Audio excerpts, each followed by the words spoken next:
So hello student, welcome to I science. तो आज मैं आपके सामने जो क्वेश्चन लेके आया हूँ, जो सिलेक्ट किया मैंने आज के वीडियो के लिए आपके लिए क्वेश्चन, वो है chapter kinetic theory of gases और टॉपिक है energy of gas and along उसके साथ है डिग्रीज ऑफ फ्रीडम का कंसेप्ट। तो क्वेश्चन तो बड़ा छोटा सा 2 लाइन का क्वेश्चन है। वहाँ जाने से पहले, जैसे कि मैं हर बार करता हूँ, मैं आपको इसका पहले टॉपिक का जो कंसेप्ट है, जो लगने वाला है फॉर्मूला, उसको एक्सप्लेन करता हूँ। अब याद करिए, काइनेटिक थ्योरी ऑफ गैसेस जब भी आपने पढ़ा होगा या पढ़ेंगे तो इसमें कैसा रहता है, उसमें डेरिवेशन है प्रेशर का। जो गैस मॉलिक्यूल्स कंटेनर के वॉल्स पे प्रेशर अप्लाई करता है, उसका फॉर्मूला का डेरिवेशन है और उस बेसिस पे एनर्जी पर मॉलिक्यूल डिराइव किया गया। तो मैं वो फॉर्मूला लिख रहा हूँ जो डेरिवेशन के बाद एनर्जी पर मॉलिक्यूल का फॉर्मूला डिराइव हुआ है, वो मैं लिख रहा हूँ आपके लिए।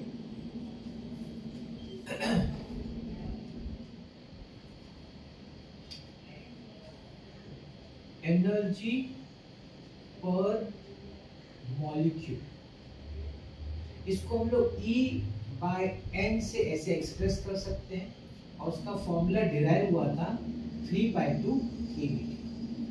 तो ये फॉर्मूला डिराइव हुआ है एनर्जी पर मॉलिक्यूल, और कहाँ से आया है? प्रेशर का। अगर आप डेरिवेशन पढ़ेंगे आपके बुक में, वहाँ पे प्रेशर का डेरिवेशन है। प्रेशर जो गैस अप्लाई करता है, उसी के बेस पे एनर्जी पर मॉलिक्यूल जो है उसका डेरिवेशन है 3/2 kBT। kB is Boltzmann constant, T is the temperature, absolute temperature. अब ये जो एनर्जी है, पहले इसके बारे में मैं आपको बताऊंगा कि क्वेश्चन यहाँ पे एनर्जी पे ही है, इसलिए पहले हम लोग एनर्जी के बारे में बात करें। देखिए, बेसिकली एनर्जी, जो मैकेनिकल एनर्जी होती है, वो 2 तरह की होती है।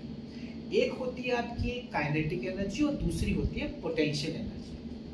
अगर आप ये बात जानते हैं कि जब हम आइडियल गैस का फॉर्मूला डिराइव किया, ideal gas equation of PV is equal to nRT, तो वहाँ पे हम लोग ये अज्यूम किया है, ये अजम्पशन है आइडियल गैसेस में, कि मॉलिक्यूल जो है आपस में इंटरैक्ट नहीं करता। अब आप बोलेंगे उससे क्या हुआ? जब मॉलिक्यूल्स आपस में इंटरैक्ट नहीं करता, इसका मतलब है मॉलिक्यूल्स में पोटेंशियल एनर्जी की बात नहीं कर सकते, क्योंकि पोटेंशियल एनर्जी तभी होगी जब इंटरैक्शन होगा सिस्टम के में आपस में। और अगर आपका अजम्पशन है कि मॉलिक्यूल्स ऑफ द गैस का आपस में कोई इंटरैक्शन नहीं है, इससे ये क्लियर हो गया कि हम जब एनर्जी की बात करेंगे तो पोटेंशियल एनर्जी की बात नहीं कर सकते गैसेस में। तब एक ही एनर्जी बचती है और वो काइनेटिक एनर्जी है। इसका ये मतलब बनता है कि जब भी आप गैसेस में एनर्जी वर्ड सुने तो समझ लीजिएगा कि ये बात हो रही है काइनेटिक एनर्जी की। सबसे पहले ये क्लियर हो जाना चाहिए, वो एनर्जी बोले कि काइनेटिक एनर्जी बोले, दोनों का मतलब एक ही है, काइनेटिक एनर्जी। इनफैक्ट जब हम रियल गैसेस की बात करते हैं और हम जब बोलते हैं कि रियल गैसेस में हमको आइडियल गैस अप्लाई करना है, तो वहाँ भी हम कौन सा कंडीशन लेते हैं? याद करिए, लो प्रेशर हाई टेम्परेचर। क्योंकि लो प्रेशर हाई टेम्परेचर पे गैसेस दूर रहेंगे तो उनमें इंटरेक्शन नहीं होगा। तो ये हम लोग इस बात का ध्यान रखते हैं जब हम लोग एक्सपेरिमेंट गैसेस का करते हैं, ये कंडीशन होना जरूरी है। इसीलिए there is no potential energy, there is only kinetic energy. तो ये जो एनर्जी का फॉर्मूला है पर मॉलिक्यूल, वो सिर्फ काइनेटिक एनर्जी है। सबसे पहले ये क्लियर हो जाना चाहिए। अब मैं आगे बढ़ता हूँ नेक्स्ट स्टेप में। नेक्स्ट स्टेप में अब मैं थोड़ा सा बात करूंगा आपके साथ डिग्रीज ऑफ फ्रीडम की। सुना होगा आपने, डिग्रीज ऑफ फ्रीडम। अब ये जो काइनेटिक एनर्जी का जो फॉर्मूला डिराइव हुआ है पर मॉलिक्यूल 3/2 kBT, तो ये कौन सा काइनेटिक एनर्जी है? अब आप पूछेंगे कौन सा काइनेटिक एनर्जी? देखिए, काइनेटिक एनर्जी क्या होता है? Because of motion. एक बॉडी में जो मोशन होता है, उसकी वजह से वो जो बॉडी एनर्जी पोजेस करती है, वो काइनेटिक एनर्जी होती है। तो क्या मोशन एक ही टाइप का होता है? नहीं। मोशन बेसिकली 3 अलग अलग टाइप के होते हैं, अगर हम उसको एकदम रॉ फॉर्म में समझे तो। एक होता है translational energy, straight line motion. दूसरा होता है रोटेशनल मोशन। और तीसरा होता है ऑसिलेटरी या वाइब्रेशनल मोशन। तो अगर मोशन अलग अलग टाइप का है तो डेफिनेटली काइनेटिक एनर्जी भी तो अलग अलग होनी चाहिए, जो हम पढ़ चुके। अगर आप लोगों ने पढ़ा है रोटेशनल मोशन और ऑसिलेटरी मोशन, तो आपने वहाँ पढ़ा होगा कि उनका भी काइनेटिक एनर्जी होता है, जो कि आपके ट्रांसलेशनल से अलग होता है। अब ये क्वेश्चन है कि इस फॉर्मूला में क्या हमने तीनों तरह के काइनेटिक एनर्जी लिए हैं क्या? नहीं। अगर आपने डेरिवेशन ध्यान से पढ़ा हो तो उसमें हमने सिर्फ एक ही एनर्जी कंसीडर किया है, वो ट्रांसलेशनल स्ट्रेट लाइन मोशन, हमने सिर्फ वो कंसीडर किया है। तो पहले मैं उसकी बात करता हूँ, स्ट्रेट लाइन मोशन। तो उस डेरिवेशन में ये क्लियर बोला गया है कि जो मॉलिक्यूल मूव हो रहा है स्ट्रेट लाइन में, उसके पास तीन डायरेक्शंस की फ्रीडम है। मतलब वो एक्स एक्सिस, वाई एक्सिस और जेड एक्सिस, तीनों एक्सिस पे मूव कर सकता है। That is called as degree of freedom. उसके पास 3 डिग्री ऑफ फ्रीडम, मतलब इक्वल प्रोबेबिलिटी है। वो चाहे तो अलोंग एक्स एक्सिस मूव करे, चाहे अलोंग वाई, चाहे अलोंग जेड, तीनों की इक्वल प्रोबेबिलिटी है। ओनली ट्रांसलेशनल हमने कंसीडर किया है उस हिसाब से।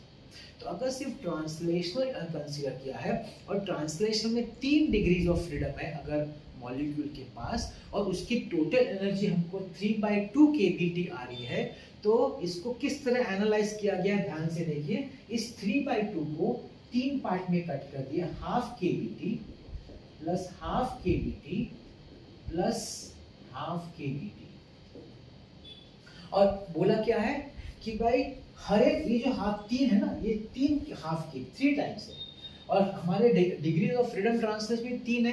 एक है अलोंग एक्स एक्सिस, दूसरा अलोंग वाई एक्सिस, तीसरा अलोंग जेड एक्सिस। तो बोला ये हम लोग इसको इक्विवेलेंट ले सकते हैं with the x direction mx, ठीक है। इसको हम लोग इक्विवेलेंट ले सकते हैं अलोंग वाई डायरेक्शन, और इसको हम लोग इक्विवेलेंट ले सकते हैं अलोंग जेड डायरेक्शन। ये फॉर्मूला आपका हाफ एम वी स्क्वायर। तो ये जो एनर्जी है हम लोग इक्वली इसको डिस्ट्रीब्यूट कर दिया मॉलिक्यूल का along X axis, Y axis and Z axis. मतलब हर एक जो डिग्री ऑफ फ्रीडम है, हर एक axis along each of the axis, हर एक degree of freedom half kBT, half kBT, half kBT दे रहा है, और तीनों का मिला के बन जाता है 3/2 kBT। इस तरह से एनालिसिस किया गया है। ये 3/2 kBT बना है, वो 3 एक्सिस के अलोंग जो मॉलिक्यूल का जो एनर्जी वो टोटल करके बना है, और सिर्फ तीनों का इक्वल चांसेस है, इक्वल प्रोबेबिलिटी है, इसलिए तीनों को इक्वल पार्ट्स में डिवाइड किया गया है, half kBT, half kBT, half kBT। इसको देख के फिर एक लॉ बना, उस लॉ को बोलते हैं law of equipartition of energy. अब law of equipartition of energy क्या बोलता है? Law of equipartition of energy ये क्या बोलता है? ये बोलता है कि एट इन थर्मल इक्विलिब्रियम, मतलब टेम्परेचर रिमेनिंग कांस्टेंट, हर एक स्क्वायर टर्म जो है, देखो स्क्वायर टर्म है ना, half m v bar the square है, इधर स्क्वायर, हर एक स्क्वायर टर्म या क्वाड्रेटिक टर्म जब गैस मॉलिक्यूल्स का होगा, it will contribute to energy equal to half kBT। हर एक क्वाड्रेटिक टर्म जो होगा वो हाफ kBT एनर्जी कंट्रीब्यूट करेगा मॉलिक्यूल को। तो यहाँ पे ट्रांसलेशनल के 3 स्क्वायर टर्म्स थे, इसलिए 3 बार हाफ kBT, तीनों मिला के बन गया 3/2 kBT। तो कितने डिग्रीज ऑफ फ्रीडम हुए ट्रांसलेशन में? 3। तो ये देखिए जो 3 लिखा ना इधर 3, वो डिग्री ऑफ फ्रीडम बताता है एक्चुअली। और कौन सा वाला डिग्री ऑफ फ्रीडम बताता है? ट्रांसलेशनल। अब क्वेश्चन ये है कि क्या सिर्फ हम जब हम लोग मॉलिक्यूल्स का मोशन पढ़ रहे हैं तो क्या सिर्फ ट्रांसलेशनल ही होता है, रोटेशनल और वाइब्रेशन नहीं होता है? होता है ना, क्यों नहीं होता है? होता है। हमने जो स्टार्ट किया था वो ट्रांसलेशनल से किया है। अब ये ट्रांसलेशनल किस में देखा जाता है? ट्रांसलेशनल देखा जाता है क्या कोई मॉलिक्यूल है? यस, मॉलिक्यूल्स है ना। आपका जो ये जो है ना, it is basically mono atomic जो आपके मॉलिक्यूल्स होंगे। मोनो एटॉमिक मतलब सिंगल एटम, सिंगल। जैसे यहाँ पे आर्गन है ना, आर्गन, आपका आर्गन मोनो एटॉमिक है, सिंगल है। तो सिंगल एटम होगा ना, उसके पास एक ही एनर्जी एक ही काइनेटिक वाली होगी, वो ट्रांसलेशनल होगी। along x y z। इसलिए मोनो एटॉमिक जो गैसेस होते हैं, मॉलिक्यूल्स होते हैं, उनको सिर्फ 3 ही डिग्री ऑफ फ्रीडम होती है। वो कौन सी होती है? वो होती है ट्रांसलेशनल वाली। तो ये फॉर्मूला बनता किसके लिए? Mono atomic molecule. वो मॉलिक्यूल जिसमें एक ही एटम है ना, उनके लिए यही इतनी एनर्जी, इससे ज्यादा एनर्जी उनके पास नहीं हो सकती, क्योंकि उनमें रोटेशनल नहीं हो सकता और वाइब्रेशनल भी नहीं होता। उनमें सिर्फ ट्रांसलेशनल ही होता है। अच्छा, इसके साथ एक और मॉलिक्यूल है ऑक्सीजन। अभी ऑक्सीजन तो O2 है, इट इज डायटोमिक। ऑक्सीजन जो है, दिस इज योर आर्गन, ये जो है आपका आर्गन है। अब जब हम लोग ऑक्सीजन की बात करें तो ऑक्सीजन तो डायटोमिक है। अब डायटोमिक मॉलिक्यूल देखिए कैसा रहेगा। सपोज ये एक एटम है और ये एक एटम है। अब मैं आपको 3 एक्सिस यहाँ ड्रॉ कर देता हूँ। सपोज ये आपका है एक्स एक्सिस, ये लेट्स से ये आपका जेड एक्सिस, ठीक है, और यहाँ से आपका जा रहा है वाई एक्सिस। अब ये जो आपका है सिस्टम, एक सिस्टम है ना, डायटोमिक का दो एटम का एक सिस्टम बन गया। अब ये दो एटम अबाउट जेड एक्सिस घूम सकता है, रोटेट हो सकता है ना पूरा सिस्टम, और घूम सकता है। ये सिस्टम अबाउट वाई एक्सिस घूम सकता है। हाँ, आप पूछेंगे क्या अबाउट एक्स एक्सिस भी घूम सकता है? नहीं, क्योंकि अगर घूमेगा भी ना तो फर्क नहीं दिखेगा आपको, पोजीशन चेंज होता हुआ नहीं दिखेगा। अबाउट जेड एक्सिस घूमेगा तो आपको पोजीशन चेंज होता हुआ दिखेगा। अबाउट वाई एक्सिस घूमेगा तो आपको पोजीशन चेंज होता हुआ दिखेगा। अबाउट जेड एक्सिस अगर घूमेगा तो आपको पोजीशन चेंज होता हुआ नहीं दिखेगा। तो हम बोल सकते हैं कि यहाँ पे हमारा जो रोटेशनल मोशन है वो उसके पास 2 डिग्री ऑफ फ्रीडम है। 2 डिग्री ऑक्सीजन में। कौन सा 2 डिग्री? एक अबाउट जेड एक्सिस और दूसरा अबाउट वाई एक्सिस। आप पूछेंगे सर अगर मैं इस मॉलिक्यूल को अबाउट जेड रखूं तो रख सकते हैं। अगर इस मॉलिक्यूल को डायटोमिक अलोंग जेड रखेंगे तो उसका फिर 2 डिग्री ऑफ फ्रीडम हो जाएगा। कौन सा? एक हो जाएगा अलोंग वाई एक्सिस और दूसरा हो जाएगा अलोंग एक्स एक्सिस। मतलब जिस एक्सिस पे आप रखेंगे उसको छोड़ के दूसरा 2 एक्सिस जो रहेगा वो उसके लिए हो जाएगा डिग्री ऑफ फ्रीडम। तो ऑक्सीजन के लिए 3 ऑक्सीजन मॉलिक्यूल के लिए ये तो ऑलरेडी है, 3 तो ऑलरेडी है, ट्रांसलेशनल है, उसमें कोई कमी नहीं है। प्लस 3 के बाद प्लस उसके पास 2 और है along the 2 axis other than the axis along which it lies। वो जिस एक्सिस पर लाई करता है उसको छोड़ के दूसरे 2 एक्सिस है ना, उसके अबाउट उसका रोटेशनल मोशन है। तो उसके पास 2 डिग्री ऑफ फ्रीडम और है। लेकिन अगर आपको उसको एनर्जी देना है, कंट्रीब्यूट करना है, तो उसको law of equipartition of energy follow करना पड़ेगा कि क्या उसका जो काइनेटिक एनर्जी है, क्या उसमें कोई क्वाड्रेटिक टर्म है क्या। अब देखिए रोटेशनल मोशन का आपने सुना होगा। रोटेशनल मोशन का जो काइनेटिक एनर्जी का जो फॉर्मूला होता है फॉर रोटेशनल मोशन क्या होता है? हाफ आई ओमेगा स्क्वायर, जानते होंगे। तो इसमें आपका हो गया हाफ आई, जेड होगा तो जेड, और दूसरा होगा हाफ आई वाई ले लेंगे। दोनों स्क्वायर टर्म है। अब दोनों स्क्वायर टर्म है तो ये भी एक हाफ केवीटी देगा, ये भी एक हाफ केवीटी देगा। Yes sir. मतलब ऑक्सीजन मॉलिक्यूल्स के पास 3/2 केवीटी है because of translational kinetic energy, और ये एक हाफ केवीटी 2 और है half KVT because of rotational motion about the 2 axis. क्योंकि स्क्वायर टर्म है तो law of equipartition energy satisfy होता है। तो ऑक्सीजन मॉलिक्यूल की अगर मैं बात करूं ऑक्सीजन मॉलिक्यूल की, तो उसका जो एनर्जी हो जाएगा पर molecule will be equal to 3/2 already है, हाफ प्लस हाफ ऐड करेंगे तो ये हो जाएगा 5/2 kBT। So this is energy per molecule for oxygen, this is energy per molecule for argon। अब एक और क्वेश्चन है सर, व्हाट अबाउट वाइब्रेशनल? आपने बोला वाइब्रेशनल मोशन भी है, तो वो भी तो डिग्री ऑफ फ्रीडम है, डेफिनेटली है। लेकिन आपके क्वेश्चन को सिंपल रखने के लिए उन्होंने यहाँ मेंशन किया हुआ है निग्लेक्ट ऑल वाइब्रेशनल मोशन नहीं कंसीडर करना है। नीट का क्वेश्चन है इसलिए सिंपल बनाया, क्योंकि जैसे vibrational in the mode consider करना पड़ेगा क्वेश्चन थोड़ा हायर लेवल पे चला जाता है। तो इजी लेवल पे रखने के लिए वाइब्रेशनल मोड को ओमिट कर दिया इस क्वेश्चन में, बोला कंसीडर मत करो। ठीक, तो फिर हम लोग अपने क्वेश्चन पे आ जाते हैं। अगर इन लोगों ने ऐसा बोला है, let's come to our question. इसका मतलब है जो एनर्जी पर मॉलिक्यूल की बात करते हैं, एनर्जी पर molecule will be made up of, argon का है 3/2 kBt प्लस ऑक्सीजन का है 5/2 kBt। ठीक है, 3/2 kBt आर्गन का 3 ट्रांसलेशनल, 5/2 kBt ऑक्सीजन का 3 ट्रांसलेशनल और 2 रोटेशन, मिला के 5 हो जाता है।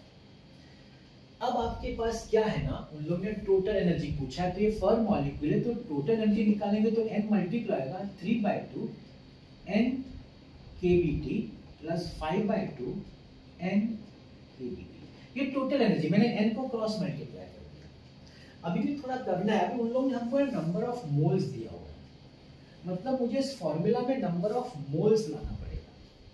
ठीक है, अब नंबर ऑफ मोल्स कैसे आएगा? अब आप जानते हैं, क्या आप जानते हैं कि आपका जो अभी इसमें आप देखेंगे आंसर में R है, यूनिवर्सल गैस कांस्टेंट है। क्या आप जानते हैं R can be written as Na into Kb? ये यूनिवर्सल गैस कांस्टेंट के लिए फॉर्मूला है, मतलब Kb को लिख सकते हैं R अपॉन Na, तो ये हो जाएगा 3/2 n into R upon Na t plus 5/2 n into R upon Na t।